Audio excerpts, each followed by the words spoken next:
What is that? The step counter. Oh, I wore sleep one of those tracker. for a little while. Okay. I should talk about this on the podcast. Wait, didn't I talk about this on the podcast? No. No wrist attire talk from you on the podcast. Not that I remember.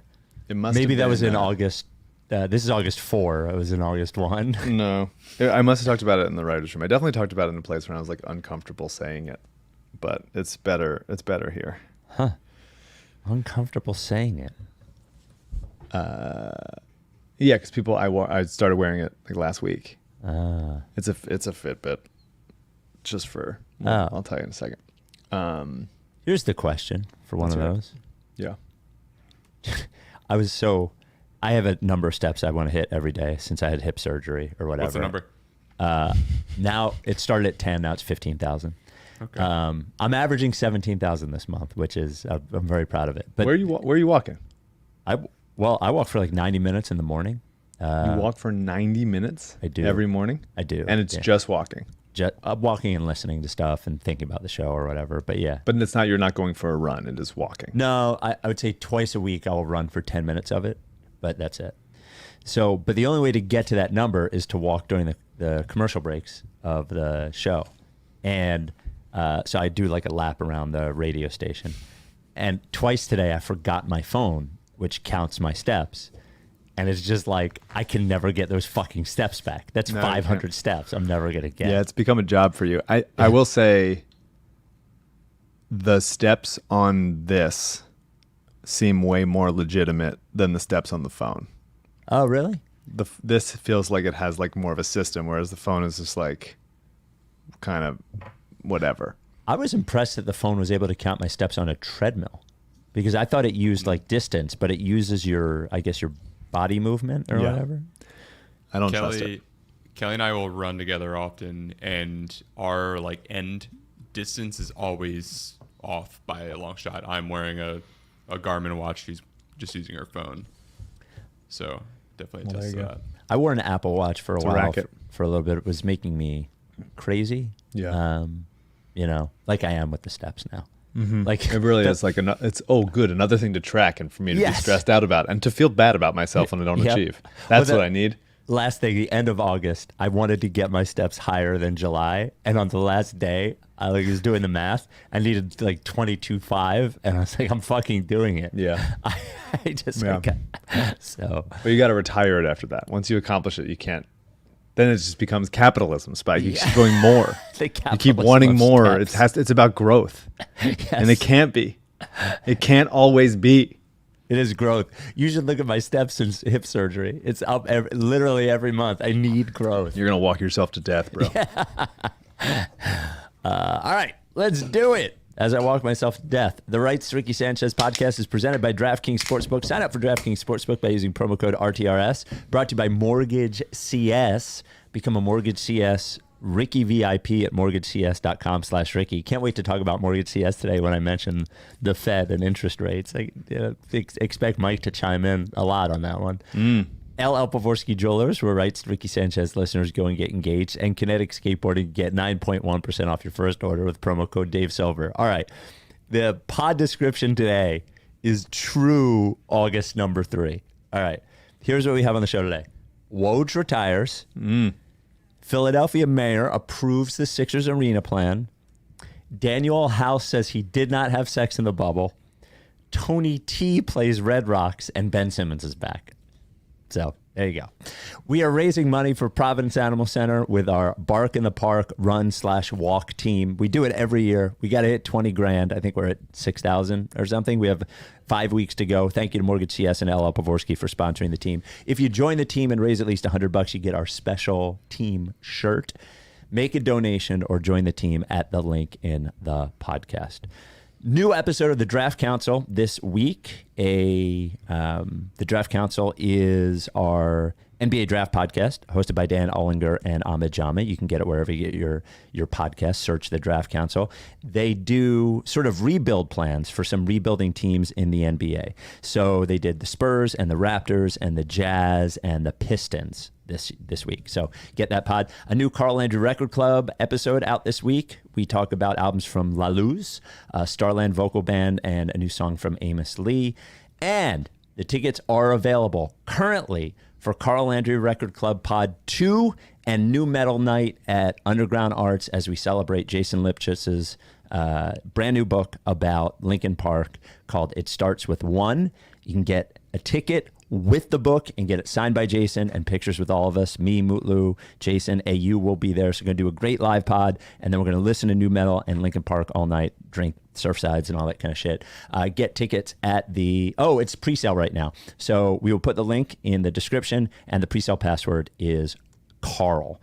And speaking of fucking Jason, he got scooped. We have that tonight too. We have the Kacey Musgraves scoop.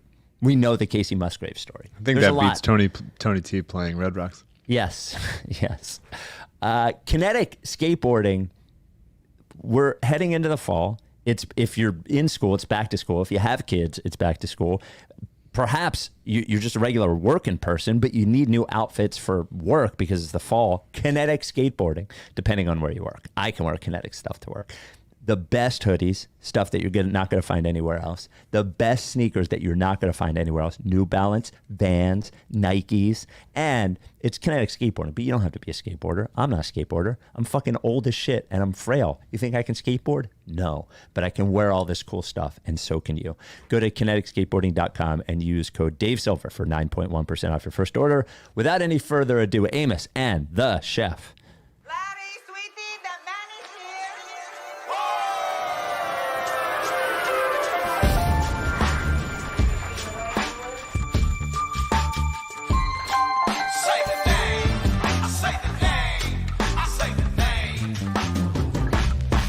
We were right, y'all. We were right. Even when it went wrong, we were right. We was right, y'all. We were right. So say the name. Say the name. We were right, y'all. We were right. Even when it went wrong, we were right. We were right, y'all. We were right. So say the name. Say the name. Say the name.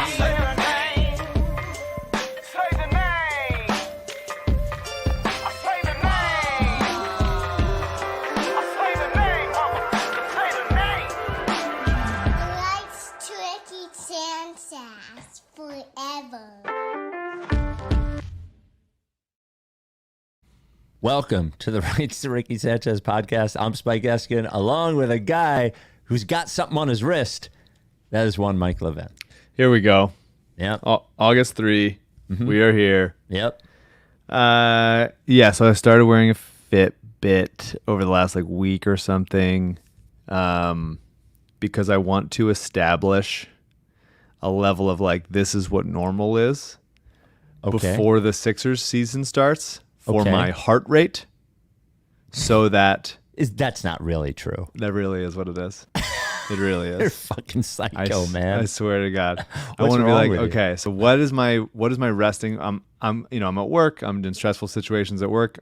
My heart rate is extremely normal. The Eagles meltdown the other night. I'm extremely normal.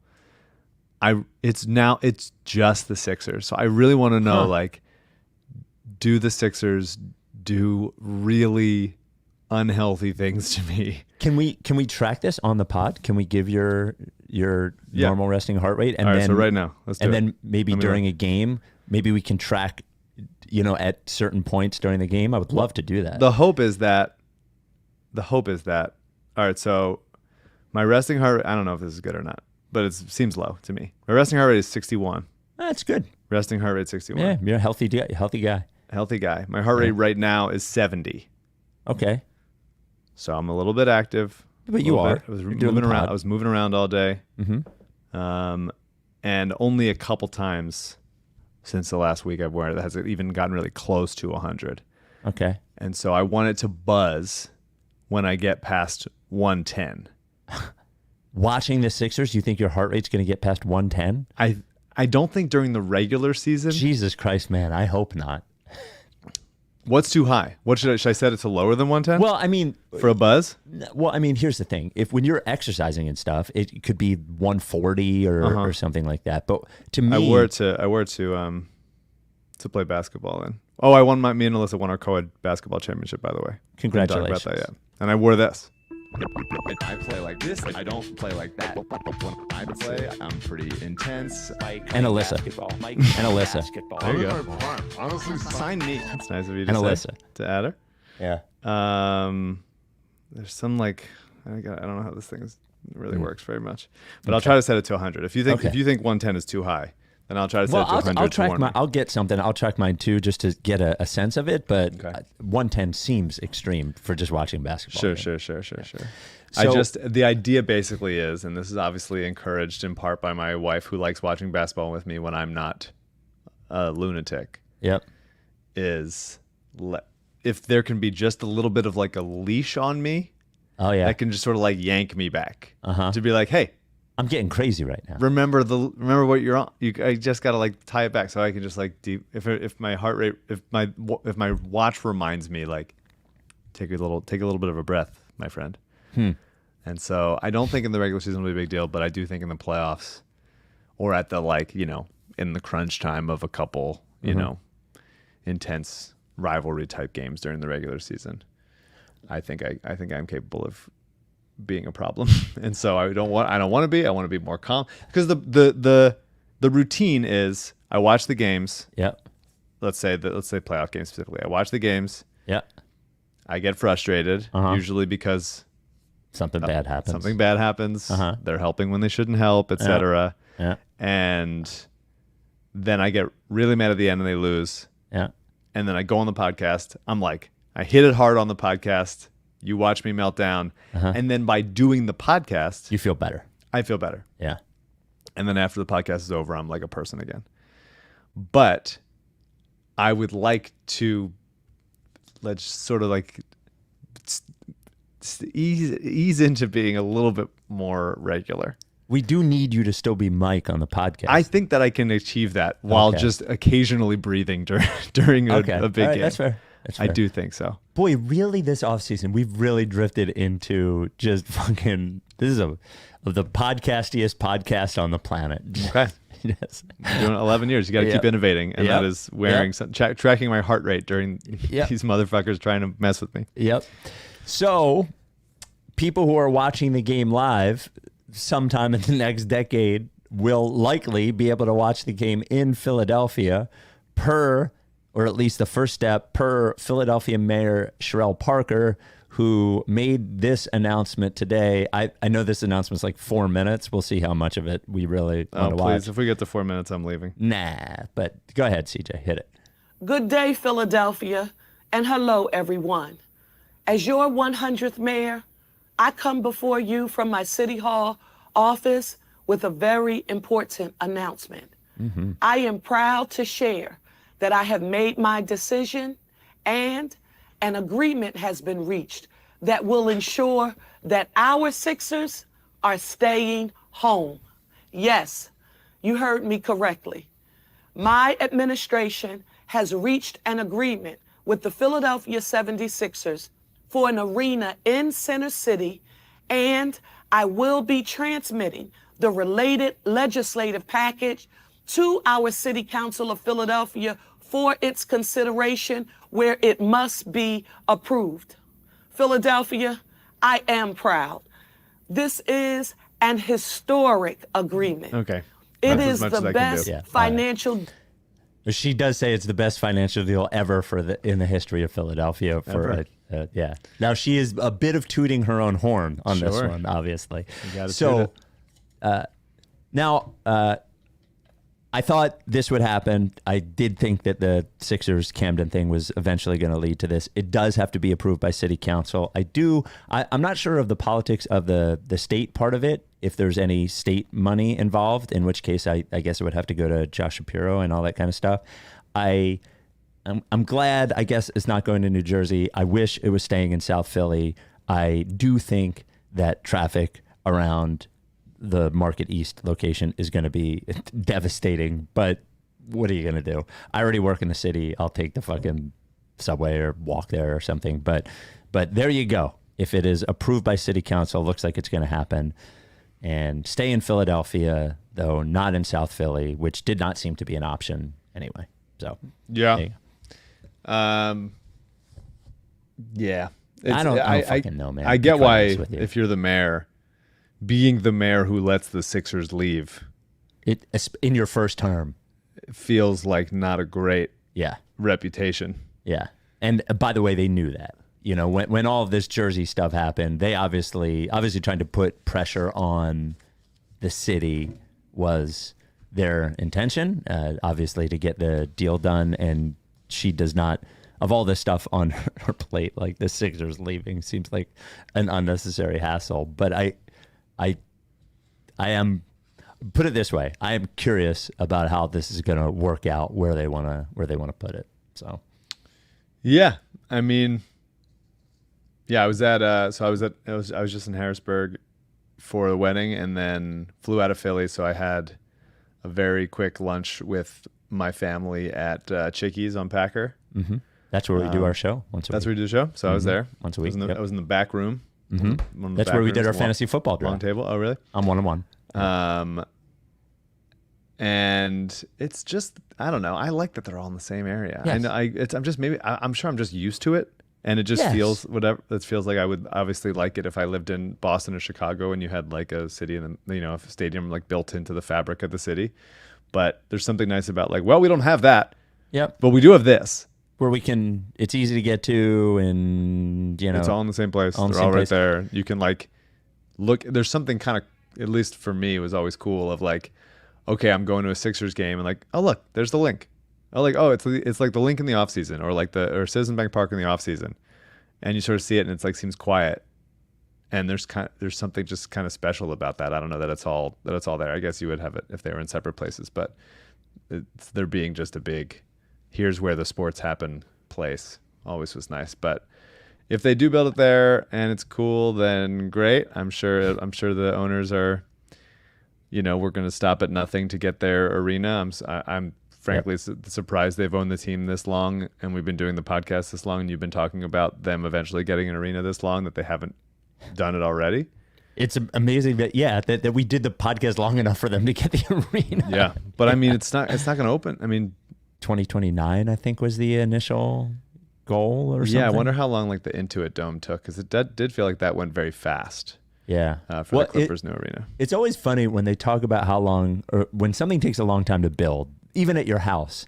Mm-hmm. But then you can look in a city and a building will go up in like 3 weeks if they need it to. You're like, wait a minute, how did that fucking get up there so high? So quickly? I mean 95. When they fixed 95. Yes, but there's a lot of things, a lot of like infrastructure, I would imagine, around that area that they're going to have to worry about. Ryan asked in the chat, why was staying in South Philly not an option? Well, because they want their own arena. They don't want to. The only options to staying in South Philly were being in Comcast Spectacor's building, which they are now, they pay rent, or going 50-50 with Comcast Spectacor, and they didn't want to do that either, right? That's complicated too. So I'm not saying right, wrong, or indifferent. I'm saying that is a suboptimal financial situation for them. So, and this is obviously suboptimal for Comcast Spectacor, because now they're going to have 41 dates in their building that are unaccounted for, that they fill. That part of the issue with owning arena is, okay, you have 41 games in there, but then you have 320 other dates you have to fill. And now Comcast is going to have to fight for concerts and stuff. For concerts with Harris Blitzer. So whatever.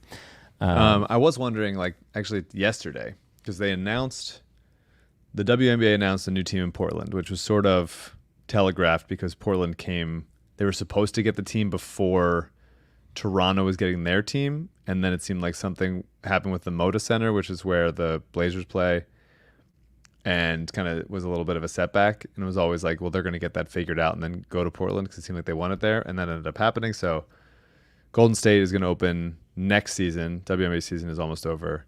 Golden State next season, and then Toronto and now Portland in the following year, 2026. Mm-hmm. So there's one more team that makes 15. They're going to add a 16th team at some point in 27 or 28. Well, what's interesting is... Well, you say it. Well, I'm saying it's possible Comcast Spectacor could say, all right, like, we'll buy it. Like, we'll have the there's no rule that says. In fact, I think the NBA would rather have separate owners than the owner of the NBA team, so it can be a priority.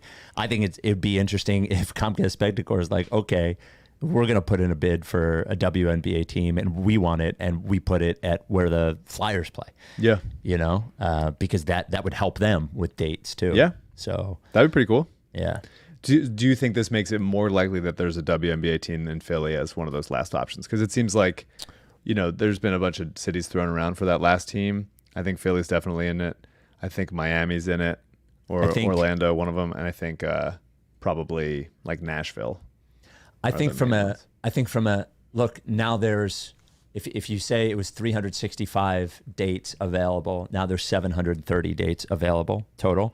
So I think it makes it more likely because there will be more of an appetite from an owner in the town, one of these two, I think, to fill it. So I think on that. Now the timing part of it is if they want to launch this team in 27, right? And you're not going to be able to launch it in this place, right? Could you do like the first 2 years at like the Palestra or you could do it at Temple, Leocoris. Yeah, I assume you could do it there, and that's 12,000 or 8,000 people or 10,000 was more than enough for a WNBA team. So, you could do it there for a couple of years. Yeah, the Fever in Indiana have been selling out. Yeah, but like crazy much. I don't think you can use them as an example, of course, as an average. Look, if you had a WNBA team and you were able in the first couple of years to sell 10,000 tickets a night, with the upside of when you move into your full arena, you do it. I think that would be fine for them. It's interesting because Golden State sold like 17,000. I think I just read, or 18,000 season ticket holders. They get signed up for. Yep. That'd be interesting. Yeah. I mean, look, I would love it. I would love a WNBA team in Philly. I think it'd be kind of fun to have competing bids. I guess they would have to pick the bid before they announce which city it is. They couldn't say it's going to Philadelphia in one of these places. Yeah, but you would have to have the owner first. Yeah, for sure.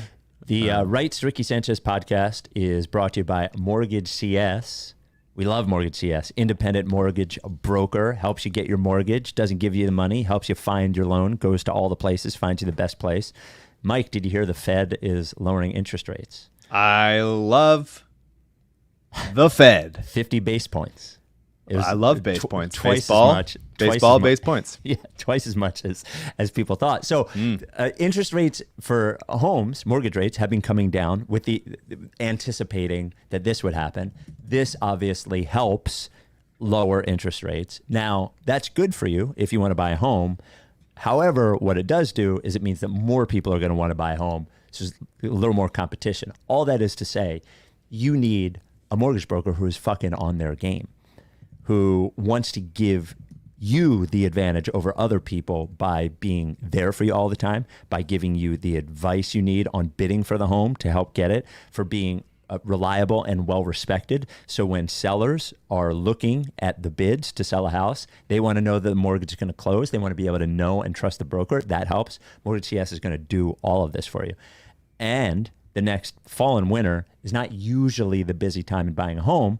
That's spring and summer. So if you are looking, this might, with interest rates going down and this being the better time, reach out to MortgageCS. They can take care of you. Something for every Ricky listener, whether it's refinancing a little bit down the line, whether it's a second home, which sounds fucking crazy, but we've gotten a couple of emails after Ben from MortgageCS told me that they had a couple of people reach out for a second home. So MortgageCS, I just think they are the absolute best, and I would trust them with you, put it that way. So much so that will give you Ben, the CEO's cell phone number. You can call or text him anytime. Text him about interest rates right now. Ask him about base points. Tell him what Mike said. 267-391-7425. That is 267-391-7425. If you need them weekend morning, they're there. You need them weekday night, they're there. You have a question about pre-qualification letter or bidding for a home, they are there. And be there, you're going to feel better about all of it because you're going to understand it more, and they're going to help you get the loan that is best for you. Go to mortgagecs.com/Ricky, schedule a consultation, or call or text Ben at any point, 267-391-7425. The Google 5-star reviews for MortgageCS just keep going up and up and up. There's hundreds of them. Read them if you don't trust me. This advertisement is not a commitment to lend or extend credit. MortgageCS is an equal housing opportunity mortgage broker. All loans are subject to credit approval. Certain restrictions may apply. Company NMLS 1464766. Visit mortgagecs.com/Ricky for more information. Okay, that was quick. one of my best. It was great. I was enraptured. Thank you. You were right. Leah Chorus 10,200. Well done. Average so Fever have 17,000 this year, far and away. Then the Liberty 12,000. Aces, Storm, Sparks around 11,000. Mercury and Lynx in the 9,000-10,000 range. So that's about midway through. So 10,000 would be, I think, workable. The Wells Fargo holds 21. Yeah, certainly for the first couple of years, I think. Yeah, that'd be fun. How much does the Palestra hold? Palestra is much smaller. I would not guess. that much smaller. 87. Oh, there you go. 8,700. Yeah, I don't think they'd want to. Palestra is a very old building. Leah Chorus is much, obviously more updated as it's newer. So I don't know. That'd be fun. I would like it. It'd be fun to have more basketball to talk about during the off season. We got to start another pod. Yeah, that's not true. Us, of course. Somebody. I would. What else are we going to talk about? I would not mind having less August. Sixers to talk about, and Sixers, including. Yeah. Maybe I'll get a separate wrist Fitbit for the WNBA Sixers team. Yeah. Next, the preeminent basket NBA reporter retires today. Per Woj, here is his announcement. I grew up the son of a factory worker 2 miles from ESPN's campus. Sounds like the beginning of an answer at a presidential debate. I grew up the son of a factory worker 2 miles from ESPN's campus and only ever dreamed of making it as a sports writer. 37 years ago, the Hartford Courant gave me my first byline, and I never stopped chasing the thrill of it all. The craft transformed my life, but I've decided to retire from ESPN and the news industry. I understand the commitment required in my role, and it's an investment that I'm no longer driven to make. Time isn't in endless supply, and I want to spend mine in ways that are more personally meaningful. I leave with overwhelming gratitude for countless mentors and colleagues, subjects and stories, readers and viewers. No one has benefited more than me from the belief, trust, and generosity of others. The past 7 years at ESPN have been a particular privilege. I'm appreciative of the company's leadership, especially Jimmy Pitaro and Christina Douglas, for the understanding and acceptance of my decision to make a life change. After all these years reporting on everyone else's teams, I'm headed back to my own. And then it was announced that Woj will be the general manager of the St. Bonaventure basketball team. Unbelievable. I kind of can't believe that. I feel nothing about it aside from surprise. Yeah. That you're gonna retire and go GM the Bonnies? Yep. What are you gonna get? Are you gonna make the Bonnies a powerhouse? Yeah. I mean, he's always Western been very. New York? No, he's a alumni, of course, and is a big Bonnies guy. It's always funny when he retweets something about the Bonnies during the trade deadline or free agency or whatever. Yeah. And it's this is the troll. He's doing it as a troll. Well, if one of the pods you were out, I had Ethan Strauss on. We talked about Woj, as he's written a lot about Woj. It was during the Reddick thing. He is a very particular kind of psychopath, Woj. I don't know if I've told this story on the pod before, but it must have been 8 years ago. He was still at Yahoo, and I mentioned on the pod that he never had any Sixer scoops. And to be clear, I've never spoken to Woj in my life. Mentioned on the pod he never had any Sixer scoops. And the next day I got an email from Woj with a Word document attached with links to all his Sixer scoops. Wow. On the podcast with me? This podcast? Yes. Unbelievable. Yeah. I wonder if I could I could probably find the email. That's funny, man. Yeah. So, here it is. People are weird. It was 2016. Good for him being weird. Good for him being one of the most powerful reporters in sports and being like, I'm going to respond to a podcast. A stray comment on the podcast. Yes. So he is a psycho, and he seemed like psychotically competitive about this. So maybe it is just for his life, you know? It's so weird to be that competitive. Well, especially about news that is truly just going to be released by the team 3 minutes after you report it. I don't know why that's a big deal. I really It is fucking crazy. If I was ESPN, I would just take this opportunity to be like, you know, nobody cares who breaks stuff anymore. The news is a big deal, but everyone else has it immediately after it comes out. You know, maybe we'll just do something else with that time, you know, instead of a guy who posts stuff ruins the draft for people on Twitter, you know, instead of giving $10 million a year to Shams to tweet picks 2 minutes before they come out. What are we doing? Yeah, I don't know. It's so weird. It's such a weird thing. I guess you'd be like, yeah, it doesn't matter to get the scoop, but it probably feels worse to lose out on it. Yes. Well, I also think Woj not being there makes Shams a little less meaningful as being the only one, because there's other people that report stuff. Well, Chris Haynes.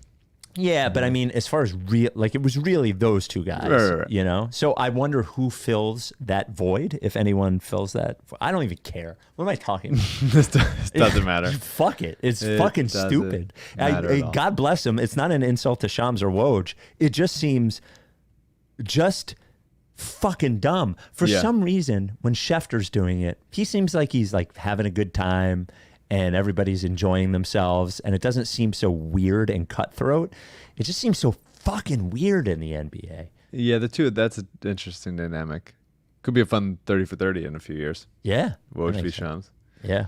Yeah, I don't care either. I mean, it's like the kind of thing where why wouldn't my enjoyment of the sport and or more likely the product that ESPN or whoever is putting forth is way more affected by like the graphics person, like who is running the graphics and doing like a cool job making it look sleek and compelling and interesting or whatever, than it is like who is tweeting the team press release first.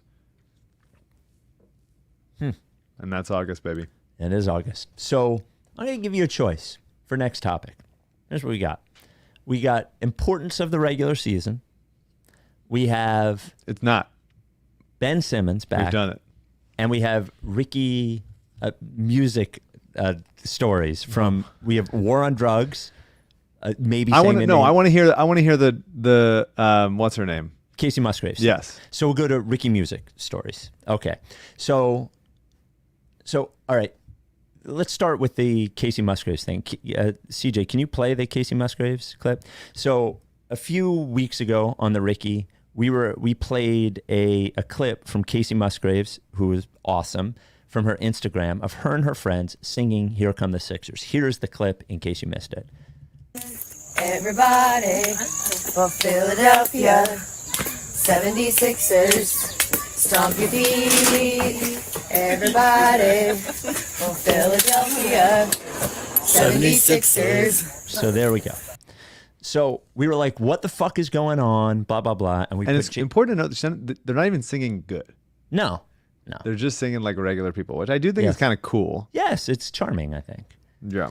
Usually when you get like a bunch of music people and theater freaks together, they're always like competitively harmonizing and hitting the higher notes and stuff. You gotta hang out around more music people. I feel like you're just talking about theater kids right now. Maybe, yeah. I'm around more actors generally. Yeah.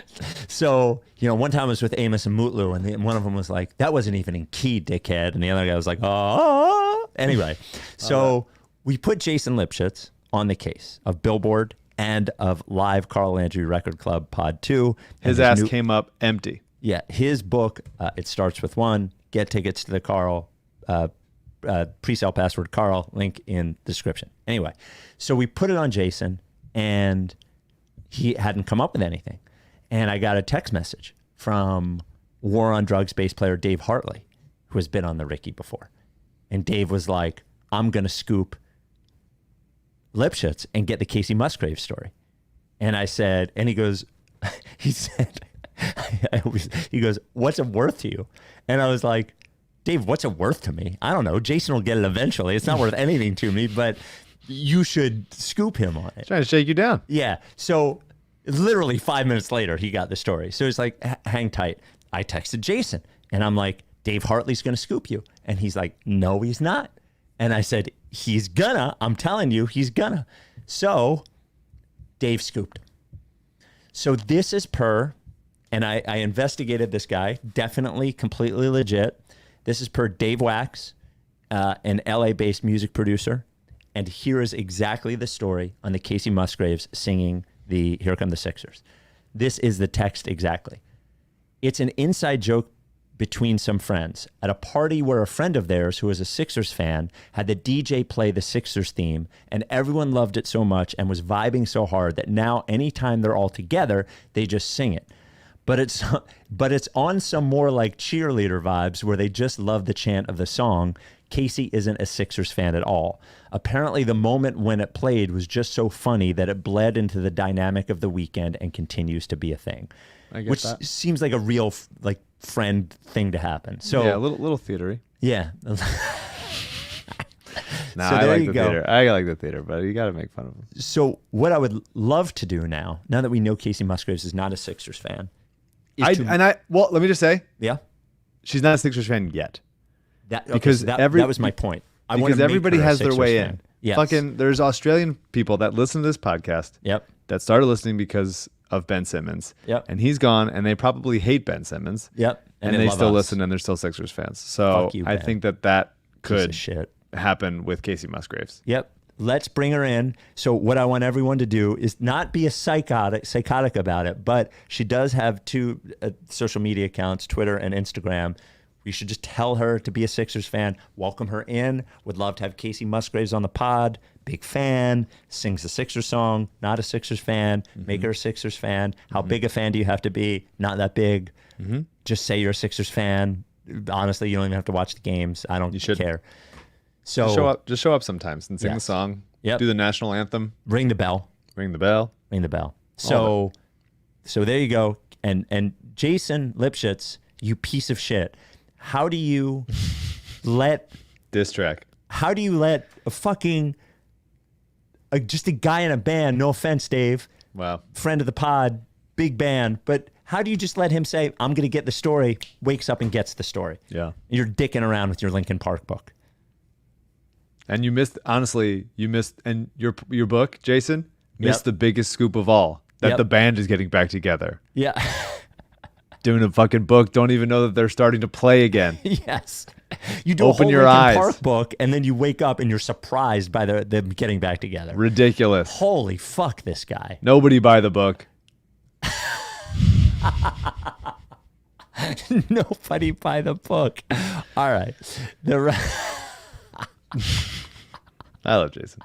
We want people to buy that. It's a good book. Well, he should have gotten the scoop. Well, honestly, I can't debate that at all.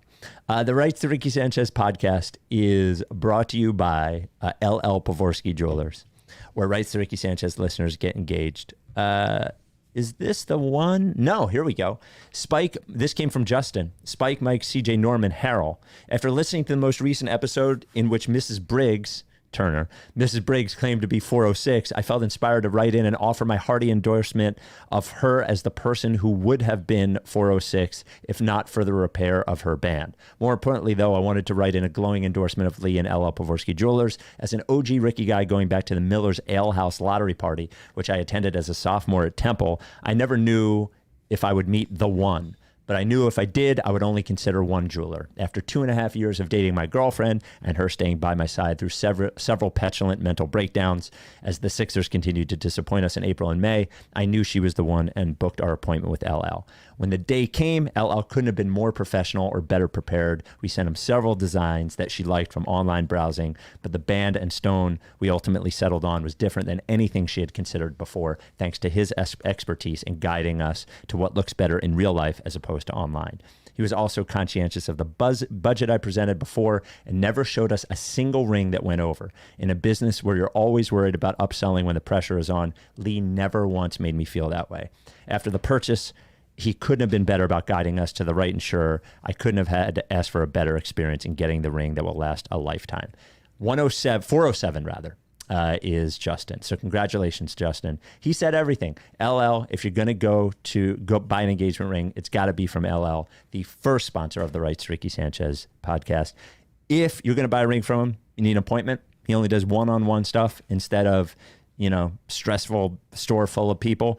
Give him a call, shoot him an email, 215-627-2252, lee@llpavorsky.com, or tweet at him @llpavorsky. Store right there at 707 Walnut, but you can do it all like via Zoom or whatever the fuck if you want, but does it in person as well.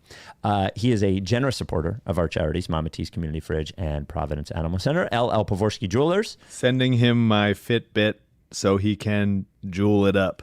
Oh, yeah, there you go. So we have a couple of other music things. We got this email from Taryn. It says, hey, so the context here is Amos is playing Red Rocks with the Indigo Girls. So a sold out show at Red Rocks with the Indigo Girls. I don't know if you've ever been to Red Rocks. It is a beautiful, very big concert venue. So I have. So it is perfect if you're a music fan. I've said this a million times. If there's one venue you can go to see a show, it should be Red Rocks. It is life-changing, like religious-like if you're a music person. And I saw Amos there. So Taryn says, hey, RTRS friends, I'm currently headed out of Amos's show at Red Rocks, which was incredible, magical even. If the set weren't amazing enough, our good friend Tony T appeared on stage during the encore, and Amos shouted him out. Give some love to Tony T and the band. I just about died. Tony T has played Red Rocks. I can't wrap my brain around that, and I needed to tell some people who would understand. So go see Amos. It's wonderful and bonkers. So she went home, and Amos's show was streamed live on nugs.net, and she took some screenshots of Tony T playing the encore. Here is what it looked like. You should watch the pod for this. There is Tony T. Wait, could you do the next one, CJ? I think there he is behind the drums, it looks like. Could you do the next one? There he is, Tony T. And here's a short video filmed from the crowd of Tony T playing Red Rocks. There he is.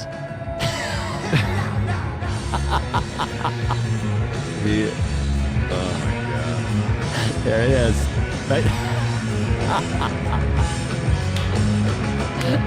It's so fucking crazy. By the way, this is... Tony T's had almost no exposure to anyone outside of this podcast. No one knows what's good. He's shouting out the puppet. Oh, man. What must his non-Sixers fans think? So I have no idea, dude. I have no idea. That guy has jumped the shark. Yeah. He has lost it. He is throwing his career away because he's fallen in love with the version of himself that's a puppet that kidnaps CJ. Which I respect, by the way. I have nothing but respect for it. So then final music thing. War on Drugs played Philly last night or 2 nights ago? Last night, I think, with the National. And yet again, Adam from War on Drugs screamed "Say the Name" when announcing Eliza Hardy Jones, who was wearing a "Say the Name" shirt. Here is the video and audio of the moment. And from West Philadelphia, Philadelphia 76ers season ticket holder. Say the name, Miss Eliza Hardy Jones. There it is. So Adam has adopted "Say the Name" into his, what the fuck is going on here? Into his regular introductions of Eliza Hardy Jones. We gotta get them back on. They just released Live Drugs, didn't they? Yes, aren't they did, supposed but to they're come on tour. Aren't they supposed to come on our show every time that happens, or is it just every for time the an new, album happens? Maybe just original just album. the originals? Okay. Yeah. Well, Hartley. I mean, it's obviously an original album, but new material album. All and they're right. on tour. So Get to it. yeah. And then so I mentioned at the top, Ben Simmons is back. He is working with a new trainer. I believe the guy's name is Bricks, which sounds like a joke, but wait, hold on. His name, Chris Brickley. Chris Yeah.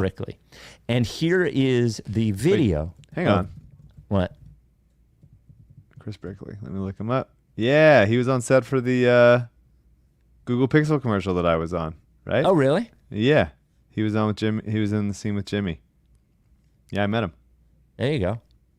Okay. By the way, I'm not going to say where or when, but I do think within the next 2 weeks, there is a possibility that I will be in the same room as Jimmy Butler.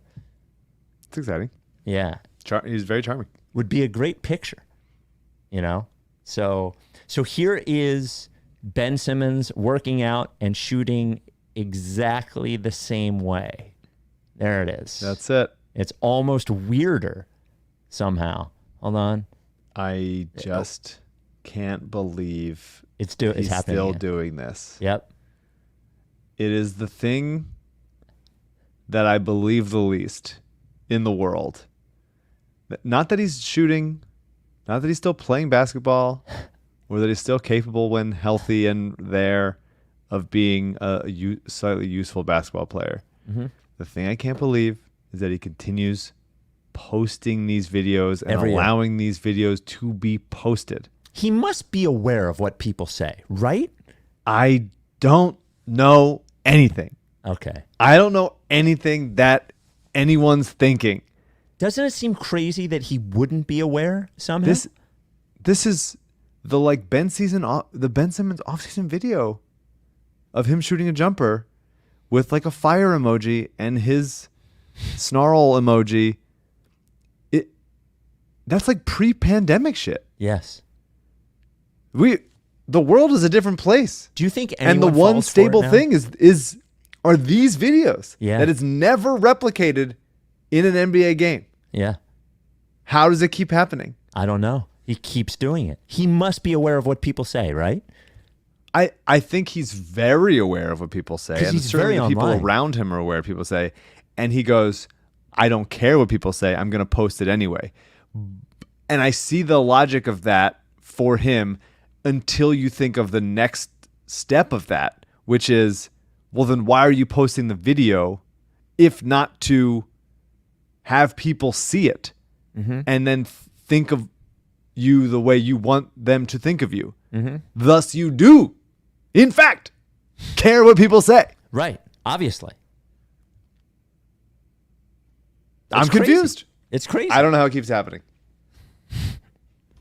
And it's going to keep happening. So this is the last year of his contract, though, right? It is. It's expiring this year. Yeah, you want him? What's that? You want him? No. But here's my question to you. Do you think he will sign another contract? Another NBA contract? If it's the ultimate question, why do we ask it again next year?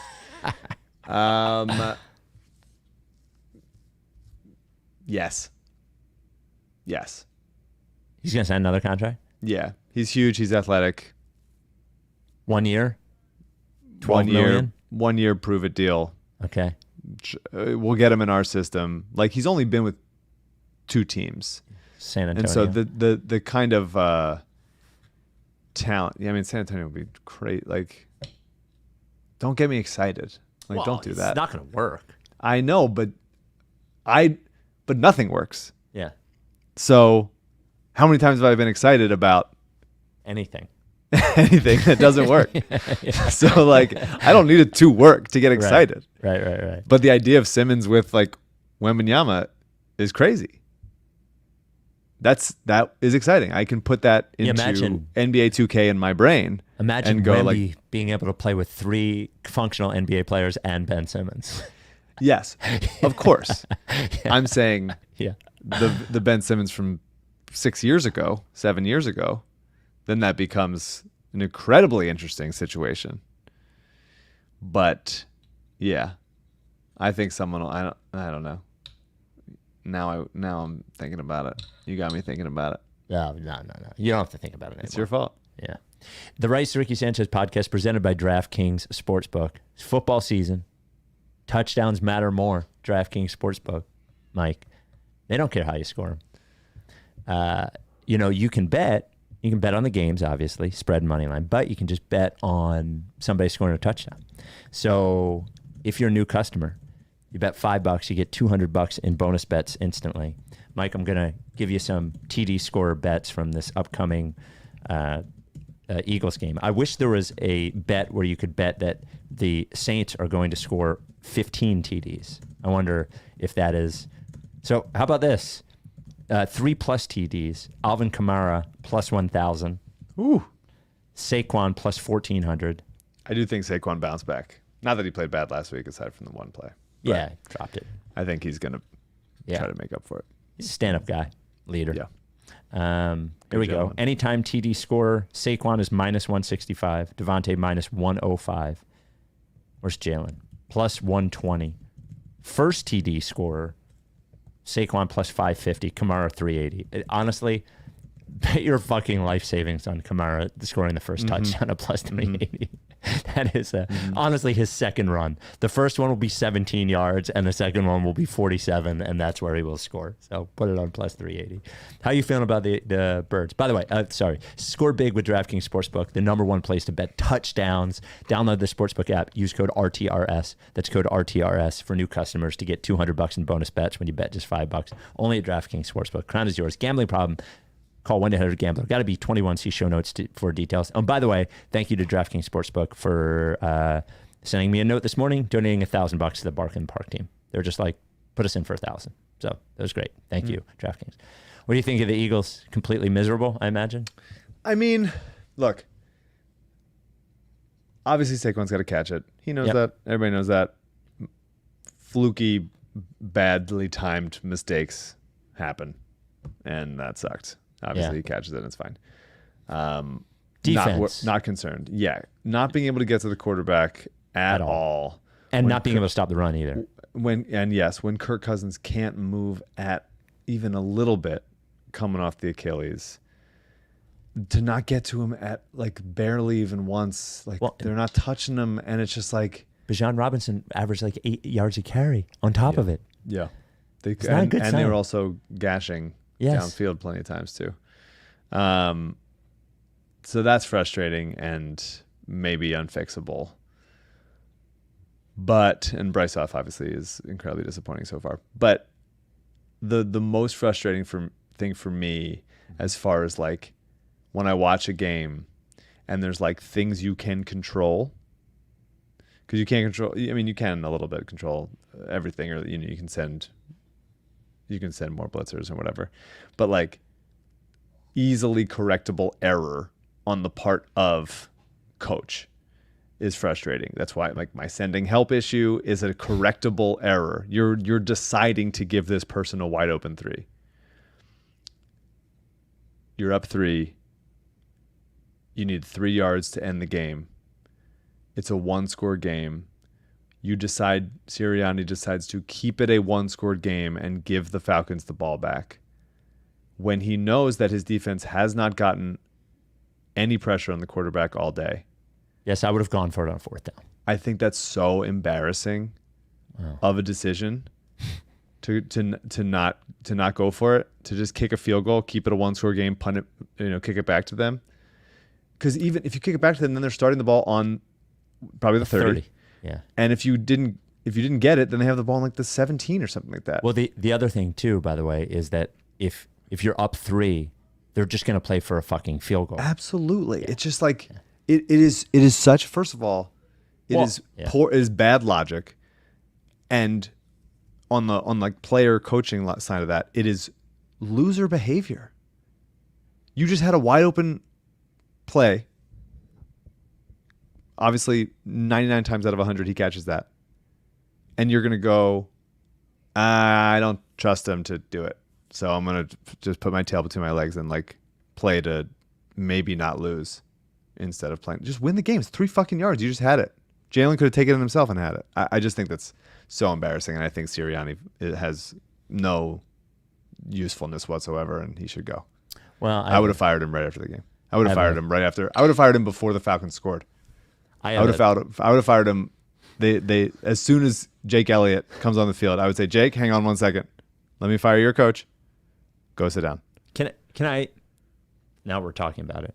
Open the show with this today. Can I offer a different Sirianni take? Okay. Not defending that decision, because end of the game, my take, Saquon. Maybe this is a strong word. Saquon choke, Sirianni choke, then Jalen choke by throwing the ball. Terrible throw. And defense choke. Terrible throw and terrible logic behind the throw. All choke. My thing with Sirianni is this, and I agree, I would have fired him in the offseason. Mm-hmm. But insane to be like, we'll give him one more year. Well, but what we're going to do, we'll give him one more year, but we're not going to let him do anything with the offense. We're not going to let him do anything with the defense. He's not allowed to talk to the quarterback. He doesn't pick his own coordinators. No, you can't. He doesn't pick his own players. Stop. No. Also, he's not allowed to get mad on the sidelines. No, chill. And then why are you keeping him? And they're keeping him. So now you don't want to have to change the nameplates again? Well, Howie's got somebody to fire, even though all the players he signed aren't.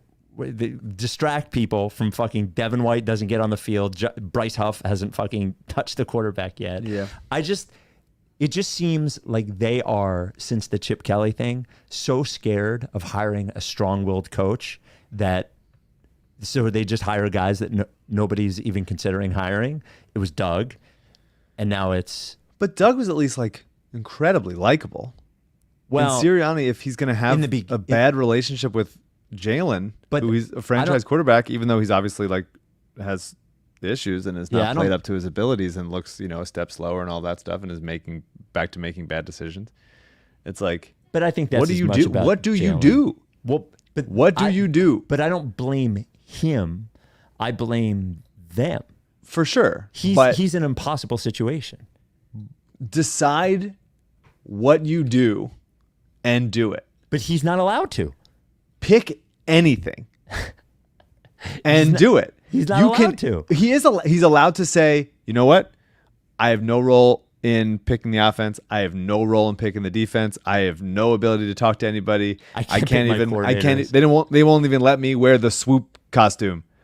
But what I can do is fucking go for it. Wow. I can play ballsy. I got no other hope to do anything aside from counter? We're going for it. We are the ballsiest team in the league. Let's go. And if we don't get it one time, we're going to fucking get it the next time. Don't disagree, but everyone criticized him for going for it in the first quarter. It's just the inconsistency of it that blows my mind. Okay, that's fair. I agree with you there. It's like... But I think he is in a... I don't know. Like he's at a blackjack table just like smelling the cards and like hoping that like I think it's going to be this. And it's just just be consistent. Just be consistent. Like you have truly nothing to lose. You're already pre-fired. I do think they've put him in a difficult situation. Yeah, because of how useless he is. He's put himself in a difficult situation because of being a bad coach, and now he's... Remember, they did the same thing to Doug, and Doug just fucking left. Yeah, Doug has balls. Yeah. Well, and he also won a Super Bowl and would get another job. He won a Super Bowl because of his balls. Sure. Yeah. Because of his nice ice cream coated balls. Yeah, he does love ice cream. Final thing. So we have long talked about Danuel House taking the sex bullet for James Harden. Yeah. Obviously, Danuel House got kicked out of the bubble for having sex.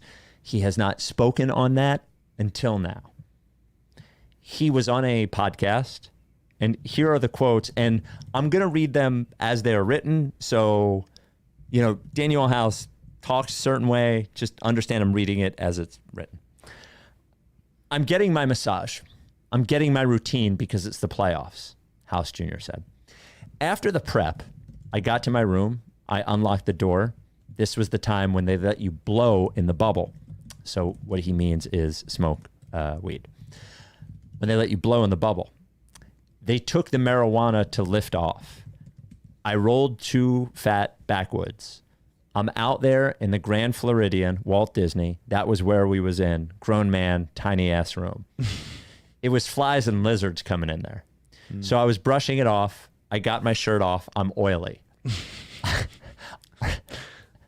Our team security, Brian, he's walking with another white gentleman. And then he was like, hey, we're about to come up there to your room. I'm like, oh man, they about to see my weed. They've been doing this. They've been doing this to they've been doing this. Me has been blowing. I know they lifted. Is there audio of this? There must be. Like you're fumbling through it. I know they lifted, but I probably been going too hard. He checks my room, and there was no girl up in there. They leave my room. They search the building all day. They found the girl running throughout the course of the building. They end up catching her. Bro, there was no chick in my room. The way the story painted out, the NBA did like, house girl, y'all was together. Nobody was in my room. So Danuel House did not have sex, he says. So it seems as though he did take the sex bullet for James Hart. Yeah. I mean, who else was having sex with this girl? Who was giving him the massage? No, he got the massage, he got the treatment, and then went back to his room. Ah. Yeah. He said, after the prep, I got to my room. Yeah. Yep. Yeah. Yeah, I mean, I think he always did. I mean, there's also no evidence that sex was had. Yes, it's good not, point. It's not like they found used condoms. Mm-hmm. And if they had... Maybe they did. Test it. Test it? Test the semen. But wouldn't they have to get all the players' semen first to match the semen? There's not like a fucking... database? Registry of people's You semen. can't plug it in? You can? Are you sure? Hold on. You can't just plug it into something and be like, this, guys. You just want to take random semen and you assume that they can identify any man on the planet? I think they should be able to. Does it have like your signature in the semen? Why wouldn't it? DNA? Strands? Oh my God. Just test the semen. I think test the semen. Put it in the computer. Who's this? I think test it. Oh my God. Just show it to James. Do you recognize this? It's just a close-up image of his semen. And he's like, no, I hardly have sex. Well, if he's on a lie detector, he would have to say that. Yeah. He would have to. Well, we didn't get to any Sixer stuff. And you know what I think? What? Harden What? both leaked the he outed House as hey, like, help me out, I'll get you back. I'll get you a contract with the Sixers, which he did. Yep. And also then he leaked the story himself because he didn't want to get suspended for maybe having a friend over to talk. Okay. Oh, was that what was happening? But he had to seem like he's cool guy having sex. So he leaked it to that it was for sex. I love the idea that the NBA security are running around this hotel looking for this girl. For some reason, I'm imagining it like it's like when somebody runs onto a baseball field. Yes. Yeah. And it's security guard like fumbling around. It's like in the stairwells. Keep falling down. Yeah. He's running in circles. That kind of thing.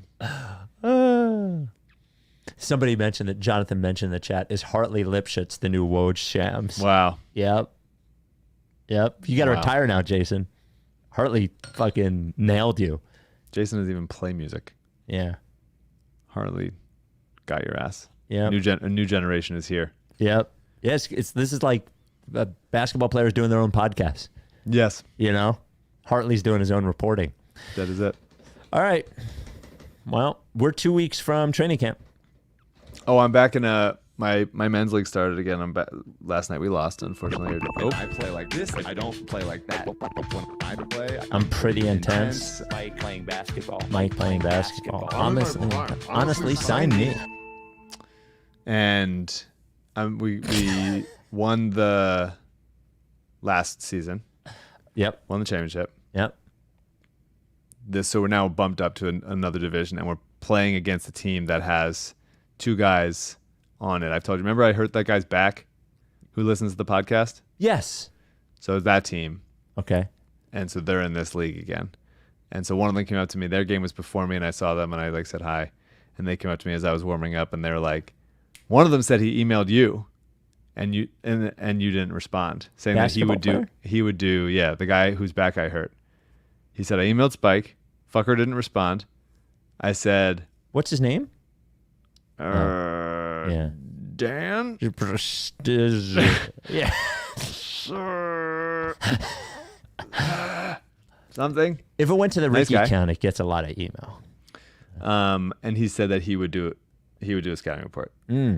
So we could maybe commission a response. Last thing, I forgot about this. We got an email from Joe. Now, the last time we talked to you, Mike, you were in Harrisburg for a wedding. I think you know what's coming here.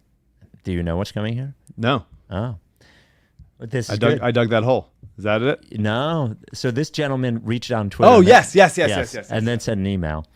And he tweeted, and he's like, hey, I'm in the wedding band where Mike is at the wedding. Mm-hmm. And I was like, oh, that's cool. And then he tweeted out a picture of you giving the speech. And I was like, he did? Fuck. Yeah. I was like, he's really there. So, I didn't see it. So here's the email. Did you retweet it from the account, from the Ricky account? I think I did. Or mine. I'll find it if I didn't. I'm looking at the Ricky email. Excuse me. Image of Mike at wedding.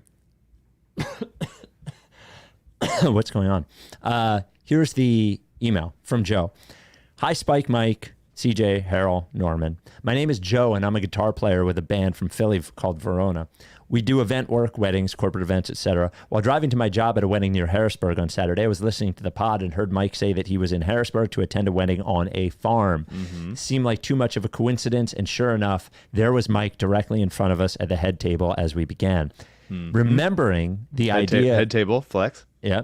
Remembering the idea of sending the Danny to LA to scout Mike as a basketball player, I quickly realized that it was my duty to the Ricky community to scout Mike as a wedding guest. Yeah. To be clear, yeah. Let me just say this first.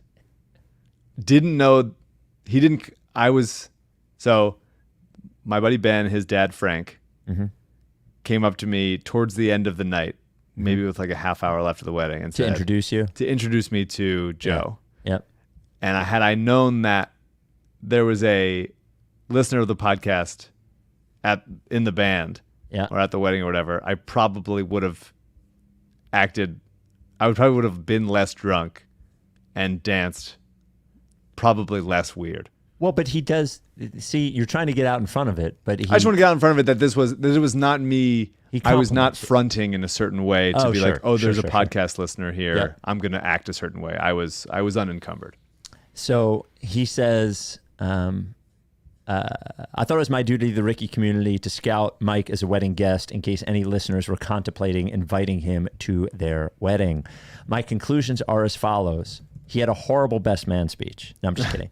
He said, excellent best man speech. As you might imagine, I've heard hundreds. Mike nailed it, as you would expect from a professional writer. 2, Mike is very good and a willing dancer, unlike his podcast co-host. That's huge. I do not like dancing. Mike and his wife make a lovely couple. Confirmation.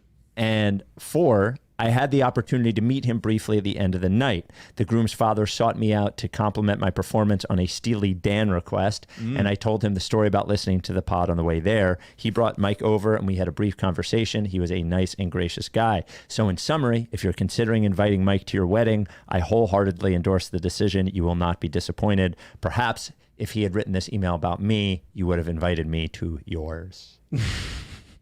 So I will say Verona, which is the band he's in, was great.